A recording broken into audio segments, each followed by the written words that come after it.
The evening sky had turned a deep purple as Judge Raymond Wilson gathered his papers from the bench. The courthouse had emptied hours ago, but Raymond had stayed late reviewing cases for tomorrow's hearings. After 15 years on the bench, he prided himself on being thorough, never walking into his courtroom unprepared. Tonight was no different, though the late hour meant he'd missed dinner with his wife. Raymond straightened his tie and placed his gavel in the drawer. His shoulders ached from hunching over legal briefs all day. At 52, he noticed these small discomforts more than he used to. The quiet hallways echoed with his footsteps as he made his way to the parking garage, nodding at the night guard who knew him well. "Another late night, Your Honor?" the guard asked, looking up from his crossword puzzle. "Justice never sleeps, Hank," Raymond replied with a tired smile. "Neither do I, apparently." His car waited in its reserved spot, a sleek midnight blue Mercedes he'd purchased just last week. The car had been Raymond's dream for years, a reward to himself after decades of hard work. First as a public defender, then as a prosecutor, and now as one of the most respected judges in the county. He ran his hand along the smooth exterior before settling into the leather seat. The drive home took Raymond through downtown, where Friday night crowds spilled from restaurants and bars. Young people laughed on street corners, carefree in ways Raymond could barely remember being. He turned onto the highway, enjoying the powerful engine and the quiet interior that shut out the world. The radio played soft jazz as he mentally reviewed his schedule for the weekend, his grandson's baseball game tomorrow, dinner with friends on Sunday. 20 minutes later, Raymond turned into his neighborhood, a peaceful suburban area where most houses sat dark at this hour. The winding streets were familiar after 12 years living here. He was mentally planning tomorrow's breakfast when blue lights flashed in his rearview mirror. Raymond checked his speed. He hadn't been going more than 3 miles over the limit. He signaled and pulled to the curb, puzzled but unconcerned. In his position, he'd had occasional friendly encounters with local police officers. He turned off the radio and rolled down his window, fishing his wallet from his jacket pocket for his license. The patrol car door opened, and a young officer approached, flashlight beam bouncing along the pavement. Raymond couldn't make out his face against the bright light now pointed toward the car. "Good evening, officer," Raymond said politely. "License and registration," the officer replied flatly, the beam from his flashlight sweeping across the interior of Raymond's car. "May I ask what seems to be the problem?" Raymond asked as he handed over his license. He reached toward the glove compartment for his registration. "Don't move." The officer's voice sharpened, his hand moving to rest on his holster. Raymond froze, his hand halfway to the glove box. "I'm just getting my registration, officer." "Keep your hands where I can see them," the officer ordered. "This vehicle matches the description of one reported stolen earlier today." Raymond felt his chest tighten. There must be some mistake. "I purchased this car last week from Downtown Motors. I have all the paperwork." The officer, whose nameplate read Officer Daniels, studied Raymond's license with obvious skepticism. "You're saying this is your vehicle, Mr. Wilson?" "That's Judge Wilson," Raymond corrected gently. "I serve on the county circuit court. And yes, this is absolutely my car." Officer Daniels' expression didn't change. "Step out of the vehicle, please. Is that really necessary?" "I can show you the purchase documents in my glove compartment." "Sir, I need you to exit the vehicle now." The officer's voice had an edge that made Raymond's stomach sink. Raymond took a deep breath. He knew this moment, had heard about it from countless black friends and colleagues. That instant when you realize you're not being seen as a judge or even as an ordinary citizen, but as something else entirely. He moved slowly, keeping his hands visible as he opened the door and stepped onto the pavement. The night air felt suddenly cold against his face. Raymond stood tall in his tailored suit, judicial pin still attached to his lapel. "Officer Daniels, I understand you're doing your job, but there's clearly been a misunderstanding." Officer Daniels kept his flashlight trained on Raymond. "How long have you had this vehicle?" "As I mentioned, I purchased it last week. Thursday, to be exact." "And you expect me to believe someone like you just bought a car like this?" The words hung in the air between them. Raymond felt a familiar heaviness settle over him, the weight of assumptions he'd faced his entire life. "What exactly do you mean by someone like me, officer?" Raymond asked quietly, his judicial training helping him maintain a calm exterior despite the anger building inside. Before Officer Daniels could respond, A second patrol car pulled up behind them. Raymond watched as another officer emerged, older with graying hair at his temples. "Everything all right here, Daniels?" the second officer called out. "Possible stolen vehicle, Lieutenant Fletcher," Officer Daniels replied. "Subject claims he owns it." Lieutenant Fletcher approached, his gaze moving from Daniels to Raymond and back again. "Your name, sir?" he asked Raymond. "Raymond Wilson, Circuit Court Judge for the 8th District," Raymond replied evenly. "This is my vehicle, purchased legally last week." Something flickered across Lieutenant Fletcher's face. Recognition. "Judge Wilson, you presided over the Thompson case last month, didn't you?" Raymond nodded. "I did." Lieutenant Fletcher turned to Officer Daniels. "Did you run the plates before pulling him over?" Officer Daniels shifted uncomfortably. "I was about to. The vehicle matches." "Run the plates now," Lieutenant Fletcher interrupted, then turned back to Raymond. "My apologies, Your Honor.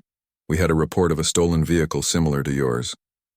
Raymond maintained his composure, though his heart still pounded. "I understand." Officer Daniels was just being thorough. Officer Daniels returned to his patrol car to check the license plate.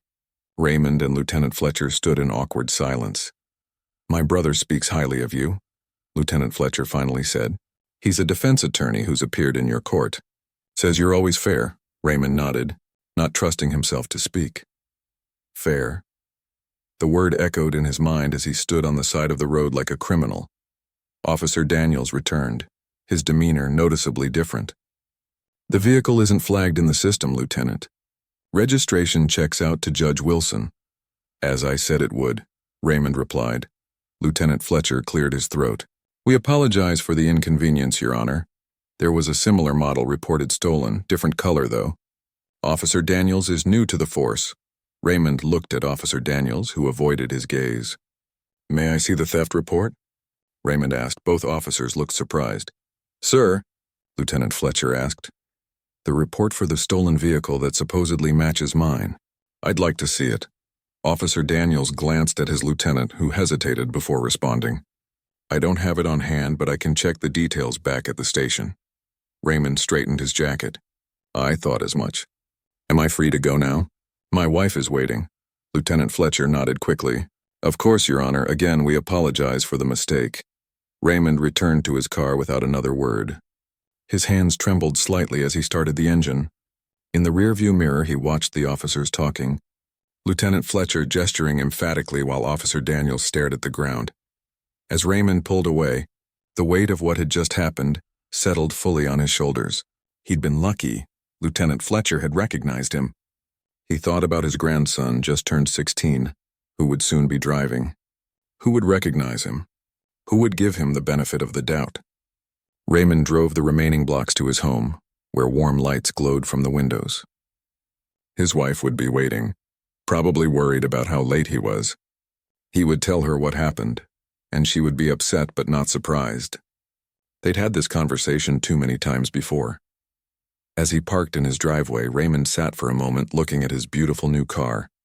The pride he'd felt when purchasing it had been tainted now, mixed with the bitter reminder that to some, no amount of education, achievement, or respectability would ever be enough. Tomorrow he would file a formal complaint. Tomorrow he would call his friend on the police commission. Tomorrow he would channel this experience into action, as he had done so many times before. But tonight he just wanted to go inside, hug his wife, and remember that home was still the place where he didn't have to prove he belonged. Raymond woke early the next morning, the encounter with Officer Daniels still heavy on his mind. He hadn't slept well. Beside him, his wife Patricia stirred, reaching for his hand. "You're thinking about it again," she said. It wasn't a question. Raymond nodded, staring at the ceiling. "I keep wondering what would have happened if Lieutenant Fletcher hadn't shown up." Patricia sat up, her gray-streaked hair falling around her shoulders. After 30 years of marriage, she could read his moods better than anyone. "You're going to file a complaint?" "I have to," Raymond said, rising from the bed. "Not just for me. For every person who doesn't have judge in front of their name to protect them." The morning passed in domestic routine. Coffee, breakfast, the newspaper. But Raymond's mind kept returning to the night before. Replaying the flash of blue lights, the officer's hand on his holster, the suspicion in his eyes. By 10 o'clock, Raymond sat at his desk in the home office drafting a formal complaint. He wrote carefully, sticking to facts without emotion as years on the bench had taught him. His phone buzzed. A text from his colleague, Judge Anthony Chen. Heard about last night. Call me, Raymond sighed. News traveled fast in legal circles. When he called, Anthony answered immediately. Ray, this is unacceptable. Fletcher's brother told him about the stop, and he told me. I'm handling it, Anthony. The department needs more than a slap on the wrist this time. I've seen 3 cases this month alone with similar profiles. Routine stops escalating because officers see black men as threats. Raymond rubbed his forehead. I know, I'm filing a complaint today. That's not enough, Anthony insisted. You need to speak with Chief Powell directly, today. After hanging up, Raymond stared at his complaint letter. Anthony was right, this required more than standard procedure. He called the police chief's office and, using the authority his position afforded him, secured a meeting for that afternoon. Patricia appeared in the doorway, car keys in hand. You're still taking William to his baseball game, right? Raymond had almost forgotten his promise to his grandson. Yes, of course. The meeting's not until 4. The drive to the baseball field gave Raymond time to think. William chatted excitedly in the passenger seat about the game ahead, blissfully unaware of his grandfather's preoccupation. At 12, William was tall for his age, with his mother's bright smile and Raymond's serious eyes. Grandpa, did you see the new car that Coach Harris got? It's almost as cool as yours. Raymond glanced at his grandson. Is that right? What kind is it? A red Mustang. He let us look inside after practice yesterday. Raymond smiled despite himself. That does sound cool. When I get older, can I drive your Mercedes sometimes? The innocent question hit Raymond like a punch to the gut. In 6 years, William would be where Officer Daniels could see him not as a bright kid with a promising future, but as someone who didn't belong behind the wheel of an expensive car. We'll see, Raymond managed to say. You need to learn on something less powerful first. They arrived at the baseball field where parents and grandparents set up folding chairs along the sidelines. Raymond spotted William's parents, his daughter Leah and her husband David, already seated. Leah hugged him. Dad, you look tired. Everything okay? Just work, Raymond said, not wanting to worry her. Big case. The game began and Raymond tried to focus on his grandson's pitching. William had a good arm, something Raymond had helped him develop over countless weekend practices. When William struck out the first batter, Raymond cheered loudly, momentarily forgetting his troubles. Between innings, his phone rang. Chief Powell's office, the meeting had been moved up. Could he come now? Raymond looked at William, now up to bat, and felt torn between obligations. David noticed his expression. Problem? Important meeting got rescheduled. I should go, but go, David said. We'll record William's at-bats for you. Raymond slipped away after explaining to William, promising to take him for ice cream to make up for leaving early. As he drove to the police station, he rehearsed what he would say to Chief Powell, balancing his roles as judge, concerned citizen, and black man navigating systems that weren't designed with him in mind. The police station bustled with activity when Raymond arrived. Officers glanced his way, some recognizing him from court appearances. At the front desk, he stated his business and was escorted to Chief Powell's office almost immediately. Chief Powell, a stocky white man with a military haircut and 25 years on the force, rose to greet him. Judge Wilson, thank you for coming on short notice. Chief? Raymond nodded, taking the offered seat. I've reviewed the incident report from last night, Powell said, getting straight to business. And I've spoken with both Lieutenant Fletcher and Officer Daniels. And? Raymond kept his voice neutral. And I want to personally apologize for the inconvenience. Officer Daniels is relatively new, just 6 months on patrol. He made an error in judgment. Raymond leaned forward. With all due respect, Chief, what happened last night wasn't merely an inconvenience or an error in judgment. Your officer profiled me, assumed I had stolen my own vehicle and created a potentially dangerous situation. Chief Powell's expression tightened slightly. Judge Wilson, we did have reports of a stolen vehicle, a different color according to Lieutenant Fletcher, Raymond interrupted. Powell sighed. Yes, that's correct. The reported vehicle was white, not blue. So Officer Daniels saw a black man in an expensive car and made assumptions, Raymond said flatly. The chief didn't immediately deny it, which Raymond found telling. Instead, Powell asked, What would you like to see happen here, Judge? I want a formal review of Officer Daniels' conduct. I want to see the department's training protocols on bias and profiling, and I want to know how many similar stops have occurred in this district over the past year, broken down by race. Powell's eyebrows rose. That's quite a list. I'm not finished, Raymond continued.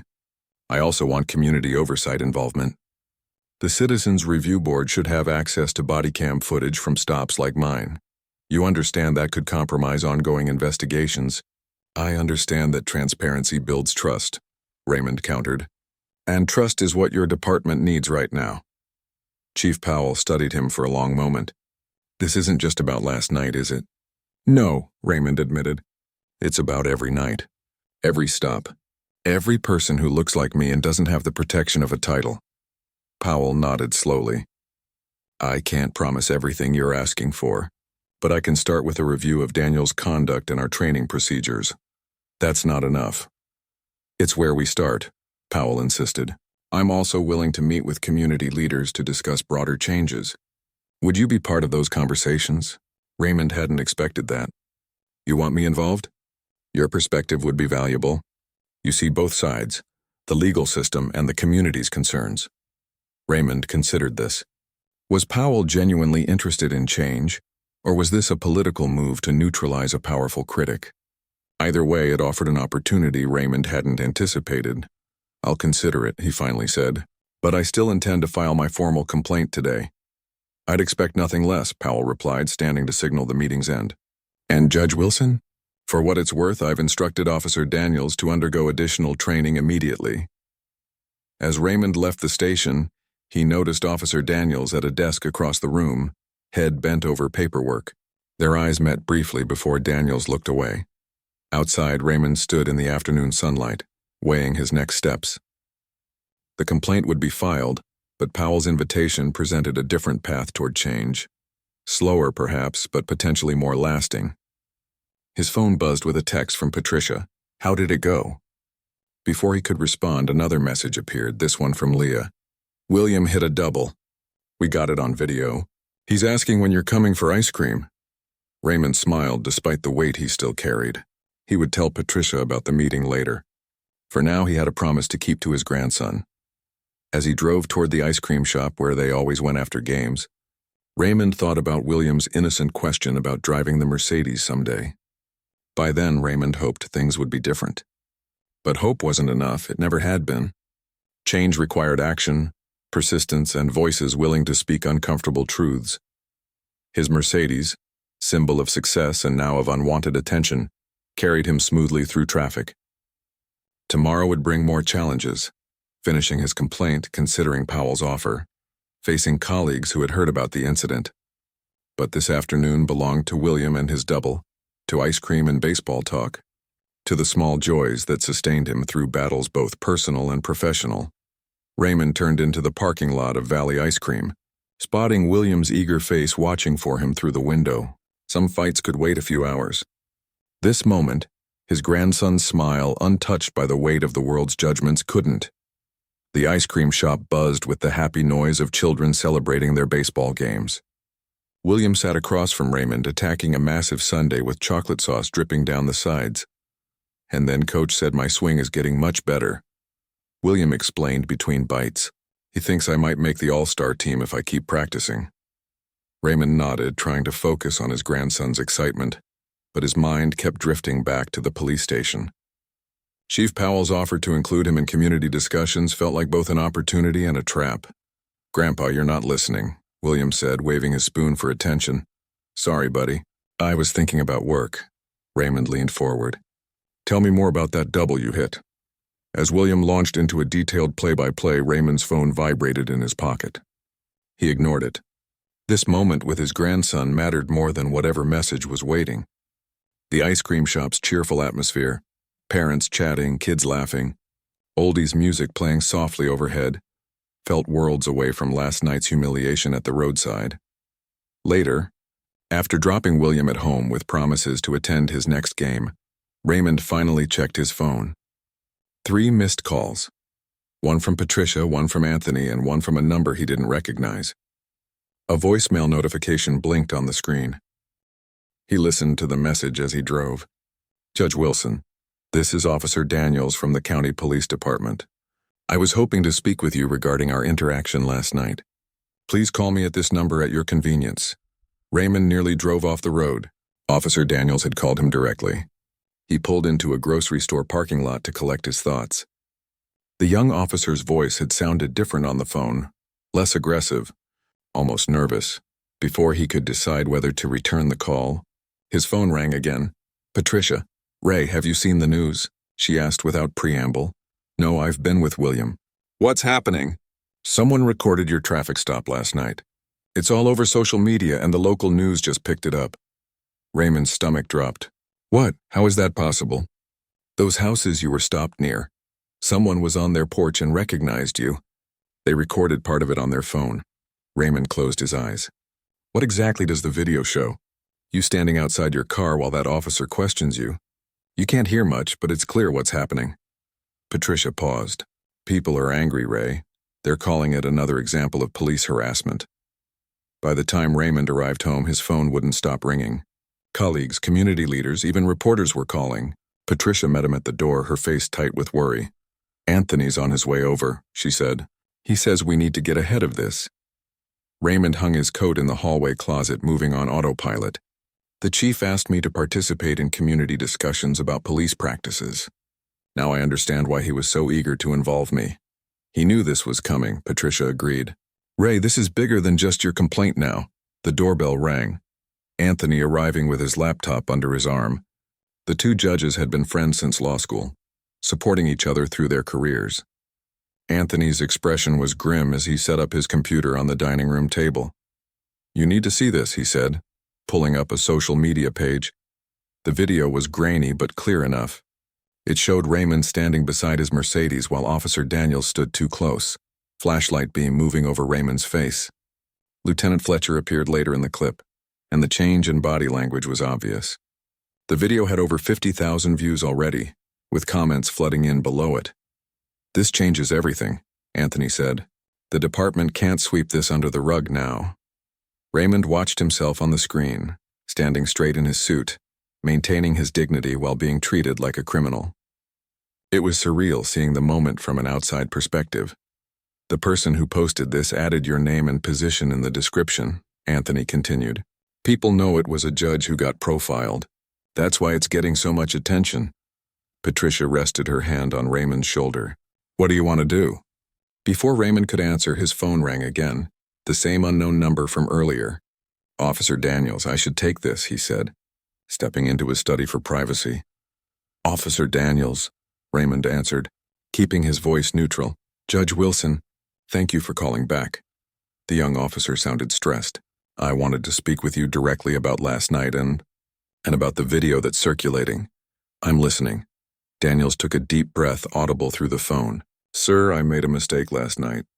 I approached the situation with assumptions I shouldn't have made. After speaking with Chief Powell and reviewing my body cam footage, I can see that clearly." Raymond remained silent, waiting. "I've only been on patrol for 6 months," Daniels continued. "But that's not an excuse. I wanted to apologize to you personally, not just through official channels." The apology surprised Raymond. He had expected defensiveness or bureaucratic language about following protocols. "Why did you really pull me over, Officer Daniels?" Raymond asked. "And I want the truth this time." Silence stretched between them. "I saw an expensive car in a neighborhood where we've had some burglaries," Daniels finally said. "And when I saw who was driving, I made assumptions I had no right to make. At least the man was being honest now. Do you know what could have happened if Lieutenant Fletcher hadn't arrived? If I had made one wrong move?" "Yes, sir," Daniels said quietly. "I do." "This isn't just about me," Raymond continued. "It's about every person who looks like me who doesn't have judge in front of their name to protect them." "I understand that now, sir." Raymond considered his next words carefully. "You're early in your career, Officer Daniels. You have time to learn from this, to be better. What are you going to do differently?"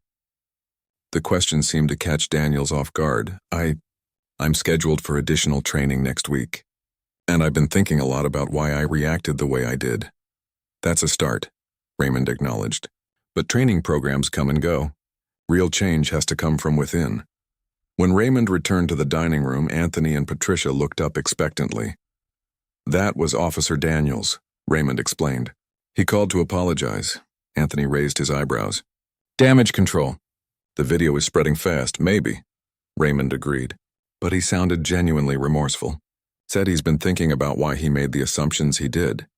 Patricia squeezed his hand. What are you going to do now? Raymond looked at the video still playing silently on Anthony's laptop. His private humiliation had become public, but maybe that meant it could serve a greater purpose. I'm going to accept Chief Powell's invitation to those community discussions, he decided. But on my terms, I want Officer Daniels there too. Anthony leaned back in his chair. You're going to use this moment. It's already being used, Raymond pointed out. I might as well make sure it leads to something meaningful. The next morning, Raymond entered the courthouse through the back entrance, hoping to avoid attention. It didn't work. Colleagues stopped him in the hallway, expressing support or curiosity. His clerk had fielded calls from 3 different news outlets seeking comment. In his chambers, Raymond called Chief Powell. I've seen the video, the chief said immediately. So has everyone else, Raymond replied. About those community discussions, I'm in, but I have conditions. Name them. First, full transparency. Body camera footage, stop data, everything. That's a lot to ask. And second, Raymond continued, I want Officer Daniels involved. Not as a scapegoat, but as part of the process. Chief Powell was quiet for a moment. You want the officer who profiled you to participate? Yes, this isn't about punishing one officer. It's about changing the culture. When the call ended, Raymond sat at his desk, looking at the calendar of cases he would hear today. Ordinary people seeking justice in his courtroom, trusting him to be fair and impartial despite his own experiences. The weight of that responsibility felt heavier than usual. His phone buzzed with a text from Patricia. Are you okay? Raymond typed back, getting there. It wasn't entirely true, but it wasn't entirely false either. The video had forced a public reckoning with something black professionals faced privately all the time. The assumption that they didn't belong in spaces they had earned the right to occupy. As Raymond put on his judicial robe, preparing to enter his courtroom, he thought about Officer Daniels' question. What was he going to do differently? The same question applied to Raymond now. This public moment offered a platform he hadn't sought but could use effectively. The bailiff knocked on his door. Court is ready, Your Honor. Raymond straightened his robe and picked up his case files. Today he would administer justice as he always had. Tomorrow he would begin working to ensure that justice extended beyond his courtroom, to dark roadsides where too many encounters began with unwarranted suspicion and ended with unnecessary tragedy. I'm ready, he told the bailiff, and stepped forward to face the day. The courtroom fell silent as Raymond entered. He could feel the weight of curious eyes following him to the bench. News traveled fast in the courthouse, and everyone from the bailiffs to the court reporters had likely seen the viral video by now. All rise, the bailiff announced, the Honorable Judge Raymond Wilson presiding. Raymond nodded to the crowded room before taking his seat. Be seated. He kept his voice steady, determined to maintain the dignity of his courtroom despite the whispers he knew were circulating about him. First case, he called, focusing on the files before him. Throughout the morning, Raymond worked through his docket with the same careful attention he always gave his cases. On the surface, it was business as usual. Objections sustained or overruled, testimony heard, decisions rendered. But underneath, he felt a current of tension. Attorneys who normally avoided eye contact now stared a beat too long. Court officers offered sympathetic nods. During the lunch recess, Raymond stayed in his chambers, declining invitations from other judges to join them in the courthouse cafeteria. He needed space to think. His phone had been buzzing constantly with notifications, messages from friends, community leaders, even his old law school dean. A knock at his door interrupted his thoughts. Come in, he called, expecting his clerk with case files. Instead, District Attorney Thomas Grayson entered. The DA was a political animal, always conscious of which way the wind was blowing. His unexpected appearance in Raymond's chambers spoke volumes about how big this story had become. Raymond, Grayson said, closing the door behind him. Got a minute? Thomas, Raymond replied neutrally. What brings you to my chambers? Grayson sat without waiting for an invitation. I wanted to check on you. That video, it's causing quite a stir. Raymond leaned back in his chair. So I've heard. The mayor called me this morning, Grayson continued. She's concerned about community reactions. There's talk of a protest outside the police station tomorrow. And this concerns your office how exactly? Grayson shifted in his seat. Look, Raymond, we both know this city has had its share of tensions between police and the black community. This incident, a respected judge being profiled, it's adding fuel to that fire. I'm aware, Raymond said dryly. The mayor is proposing a town hall. Police representatives, community leaders, elected officials. She'd like you to participate. Raymond studied Grayson's face. The DA had never shown particular concern for police accountability before. And you're the messenger? I thought you might respond better to the request coming from me. As a colleague, Raymond considered his options. The town hall would be political theater, but it might also be an opportunity to speak directly to the public about these issues. When is this town hall supposed to happen? Tomorrow evening. I know it's short notice, but will Officer Daniels be there? The question seemed to surprise Grayson. The officer who stopped you? I doubt the department would allow that. Then my answer is no, Raymond said firmly. Grayson's eyebrows shot up. Raymond, be reasonable. This is a chance to address public concerns, to show unity. Unity requires honesty, Thomas. I won't participate in a performance where everyone talks around the real issues. Raymond stood, signaling the end of the conversation. If Chief Powell wants me at that town hall, he knows my conditions. After Grayson left, Raymond called Patricia. How's your day going? She asked, concern evident in her voice. The DA just left my chambers. The mayor wants me at a town hall tomorrow night. Patricia sighed. They're scrambling for damage control. Exactly. I told him I'd only participate if Officer Daniels is there too. Do you think that's wise? Putting yourself in the same room with him again? Raymond paused. It's necessary. This can't be about vague promises of reform. People need to see a real conversation about what happened. When court adjourned for the day, Raymond took the back exit to avoid the small group of reporters gathered at the main entrance. He was halfway to his car when a voice called his name. Judge Wilson. Raymond turned to find Lieutenant Fletcher hurrying toward him across the parking lot. Lieutenant, Raymond acknowledged, his guard up. Fletcher glanced around to ensure they were alone. I wanted to speak with you privately. About Officer Daniels. What about him? He's been placed on administrative duty pending review. Standard procedure. Fletcher hesitated. But there's something you should know. I pulled his stop records for the past 6 months. Raymond waited, keys in hand. His record shows a pattern, Fletcher continued.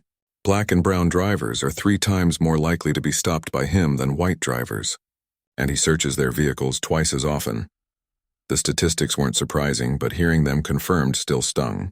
Why are you telling me this? Because I think you're right to insist he be part of these community discussions.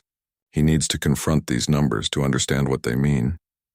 Raymond studied the lieutenant's face. And Chief Powell?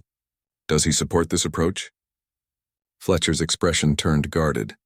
The chief is concerned about liability. Having Officer Daniels speak publicly could complicate things if there's a lawsuit. I'm not interested in suing the department, Raymond clarified. I want systemic change. I believe you, Fletcher said. And some of us within the department want that too. Not everyone, but some. As Raymond drove home, he turned over this new information in his mind. Allies within the police department could be valuable, but he remained cautious about Fletcher's motives. When he pulled into his driveway, he was surprised to see his daughter Leah's car already there. Inside, he found Leah, Patricia, and William gathered around the dining room table with takeout containers. Family dinner night, Patricia explained with a small smile. We thought you could use the company. The simple gesture of support touched Raymond deeply. He hugged his daughter and grandson before joining them at the table. Dad, William has something to ask you, Leah prompted. William looked up from his food. Grandpa, some kids at school were talking about you today. They said you're on the internet. Are you famous now? The innocent question hung in the air. Raymond exchanged glances with Leah and Patricia. Not famous, buddy, Raymond answered carefully. But something happened to me that got people's attention. Something that happens to a lot of people who look like us but doesn't usually get noticed. What happened? William asked. Raymond considered how to explain police profiling to a 12-year-old. A police officer stopped me because he didn't think I should be driving my nice car. He thought I might have stolen it. William's eyes widened. But you're a judge. Yes, I am. But the officer didn't see that first. He saw something else. What did he see?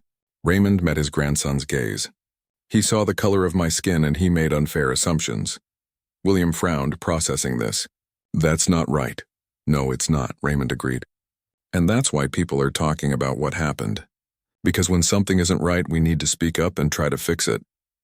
Later that evening, after Leah and William had gone home, Raymond's phone rang.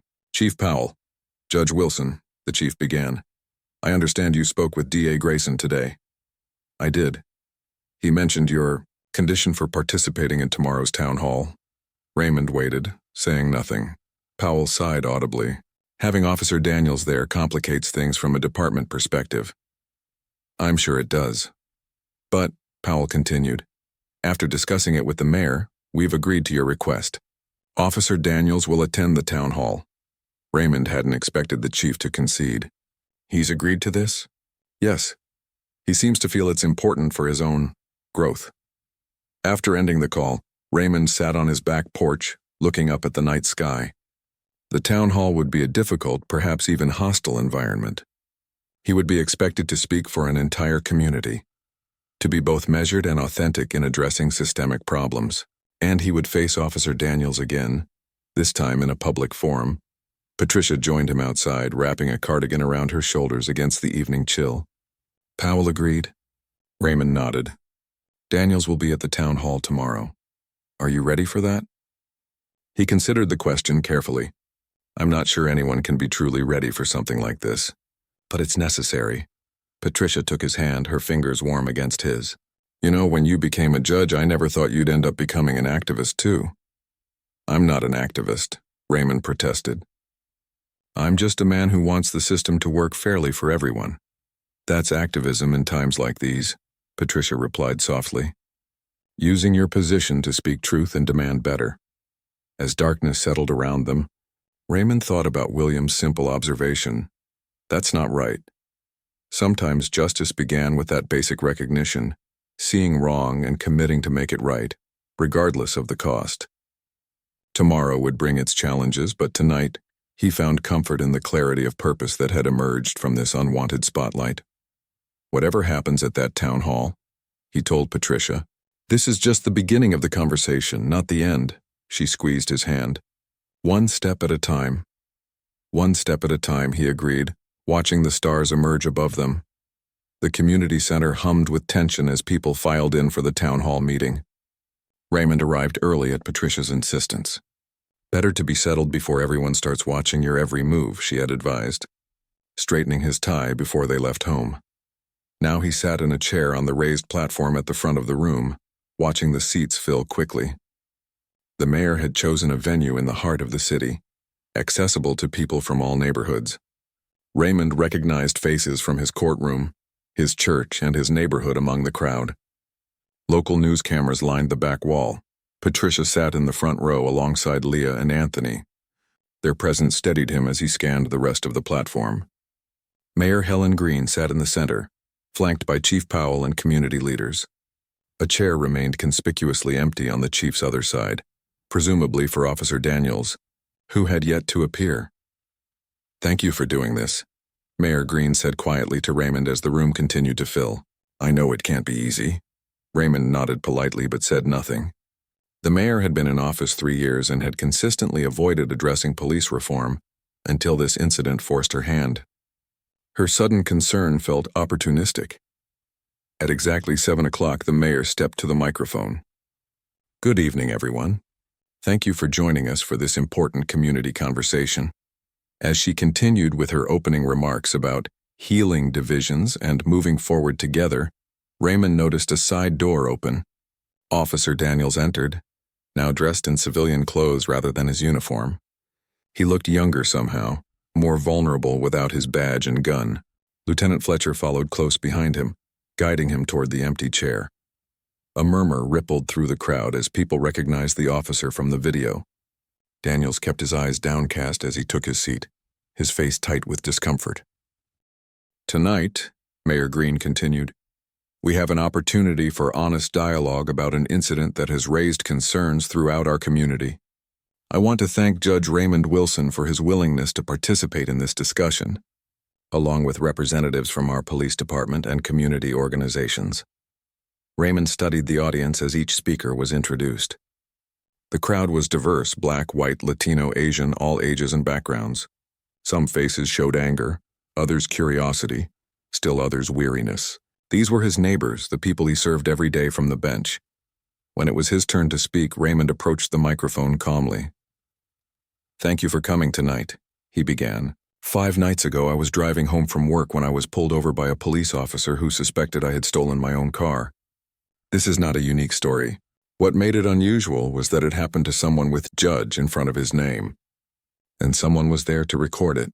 Raymond paused, looking directly at the audience. "I'm not here to seek sympathy or special treatment. I'm here because what happened to me happens to people in our community every day. People who don't have the protection of a title. People whose stories don't go viral. People who sometimes don't make it home." The room was completely silent now, every eye fixed on him. The question before us isn't whether one officer made a mistake. The question is what we're going to do about a system that produces these mistakes with such predictable patterns. Raymond gestured toward Officer Daniels. Officer Daniels is here tonight not as a scapegoat, but as someone willing to be part of a difficult conversation. That takes courage, and I respect it. Daniels looked up, clearly surprised by Raymond's words. After Raymond finished, community members lined up to speak. Their stories poured out. A teenager repeatedly stopped while walking home from basketball practice. A woman followed through department stores by security guards. A man asked to prove he lived in his own neighborhood. Through it all, Raymond watched Officer Daniels. The young officer seemed increasingly uncomfortable as speaker after speaker described experiences similar to Raymond's. This wasn't theoretical for him anymore. These were real people, sharing real pain. When Chief Powell spoke, he announced new training initiatives and a review of department policies. The crowd received his promises with skeptical silence. They had heard such commitments before. Finally, it was Officer Daniels' turn. He approached the microphone hesitantly, clearing his throat before speaking. "I've been a police officer for 6 months," he began, his voice unsteady. "Before that, I was in the military. Both times I signed up because I wanted to protect people, to serve my community." He paused, gripping the sides of the podium. "What I did when I stopped Judge Wilson..." He stopped, corrected himself. "What I did when I profiled Judge Wilson was wrong. I made assumptions based on bias I didn't even recognize I had." Murmurs spread through the audience. Few had expected such a direct acknowledgement. "Since that night, I've had to look hard at my record as an officer. Lieutenant Fletcher showed me the statistics on my traffic stops." Daniels looked down for a moment before continuing. "The numbers don't lie. I've been stopping black and brown drivers far more often than white drivers, searching their vehicles more frequently." He looked up, scanning the audience.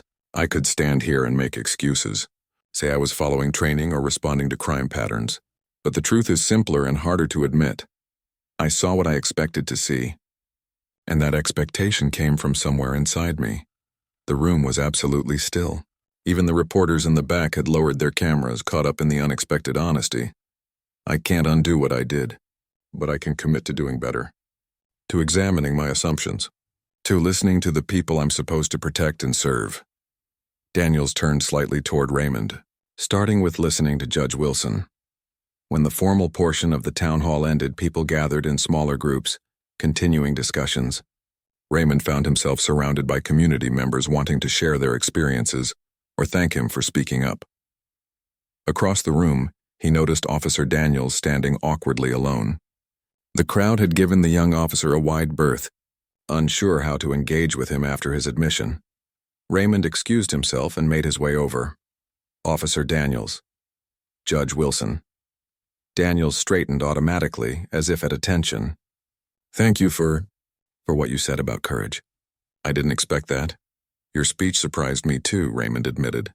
"That kind of honesty isn't easy." Daniels nodded, looking around at the dispersing crowd. "Does it make any difference, though? All these words, all these meetings, will anything actually change?" It was a fair question, one Raymond had asked himself many times over the years. Change happens in small steps, often invisible until you look back and see how far you've come. Tonight was one step. A first step, Daniels agreed quietly. Lieutenant Fletcher approached them, eyebrows raised at their conversation. The chief wants a word, Judge Wilson. And Daniels, we should head out soon. Raymond nodded. A moment, please. He turned back to Daniels. You mentioned wanting to listen. I'm working with some community leaders on a dialogue series between officers and residents. No cameras, no speeches, just honest conversations. You'd want me there? After what happened? Especially after what happened, Raymond said firmly. We need officers who understand there's work to do. As Raymond walked away, he felt a subtle shift in his perception of Officer Daniels. No longer just the man who had humiliated him, but a person capable of growth, of recognition, of change. Later that night, as he and Patricia drove home, the car radio reported on the town hall. In an unexpected moment, Officer Thomas Daniels admitted to racial bias in his policing practices, the reporter said. Community activists are calling it a breakthrough moment in local police-community relations. Patricia turned down the volume. Do you think anything will really change? Raymond thought about the question carefully. The video created a moment of visibility. What we do with that visibility determines whether change follows. And Officer Daniels, do you really believe he can change? I don't know, Raymond admitted. But I believe in giving people the opportunity to try. At home, Raymond found an email from Chief Powell, confirming details for the community dialogue series they had discussed. It would begin next month. Regular meetings between officers and residents with Raymond and community leaders facilitating. It wasn't a complete solution. No single program could dismantle biases built over generations, but as Raymond prepared for bed, he felt something he hadn't expected when he was first pulled over 5 nights ago. Hope. His grandson's words echoed in his mind. That's not right. The simplicity of a child's moral clarity combined with the complexity of creating real change in flawed systems. The work ahead would be difficult but necessary. Raymond Wilson had never sought to become an activist. But sometimes life placed you exactly where you needed to be, even if it arrived through an experience you would never have chosen. His position as a judge had always been about justice. Now that quest for justice had simply expanded beyond the courtroom, into the streets where equal protection under the law was tested every day. As he drifted toward sleep, Raymond thought about driving to work tomorrow in his Mercedes, the car that had unwittingly become a symbol of this journey. He would continue driving it proudly, not despite the memory of being stopped, but because of what had grown from that moment of injustice. A chance to drive change.